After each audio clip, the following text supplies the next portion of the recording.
94.3 my FM पर मैं हूँ विधि और अब हैप्पी कुछ नहीं लग रहा।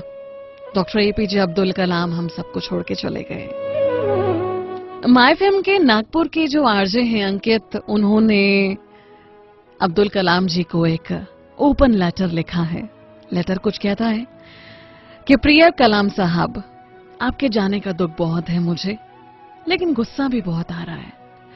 आप ये क्या सिखा कर चले गए? आपने जीवन में सिर्फ 2 छुट्टियां ली।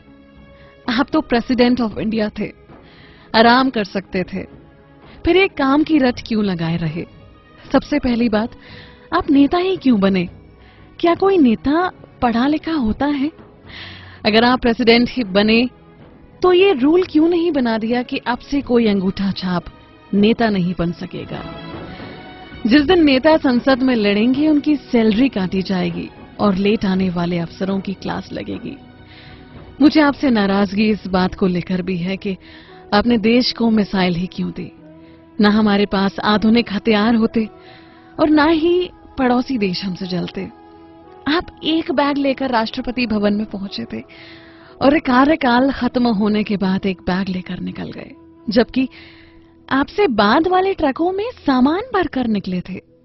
एमपी में तो चपरासी के घर से करोड़ों रुपए निकल रहे हैं और आप सिर्फ एक बैग लेकर निकले। ये क्या सिखा गए आप आने वाली पीढ़ी को? सादगी और शालीनता से किसका पेट भरा है साहब?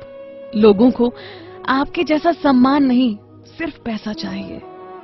एक और बात जो आपकी मुझे बहुत गलत लगती थी कि आपने कभी प्रेसिडेंट जैसा रौब नहीं जमाया।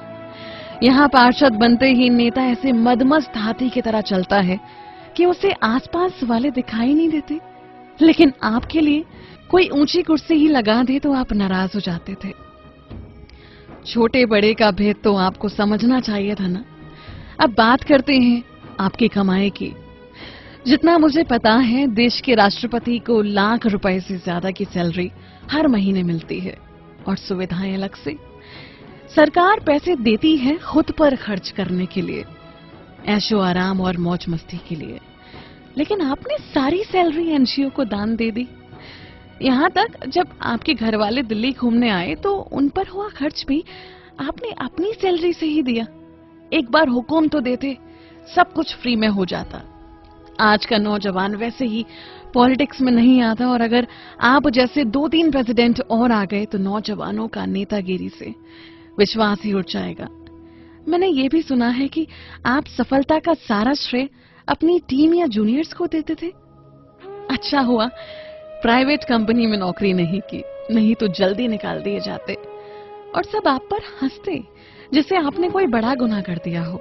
शिकायतों की ये लिस्ट बहुत लंबी है कलाम साहब। हमें पता है आप लौट कर आओगे, लेकिन अगली बार प्लीज मेरी शिकायतों की लिस्ट याद रखना। या तो हमें अच्छाई ना सिखाना, और अगर सिखाओ तो भारत के भाग्य विधाता तुम ही बनना। आप हमेशा जियोगे हमारे दिल में कलाम साहब। 94.3 माय एफएम पर मैं हूँ विधि और अब हैप्पी कुछ नहीं लग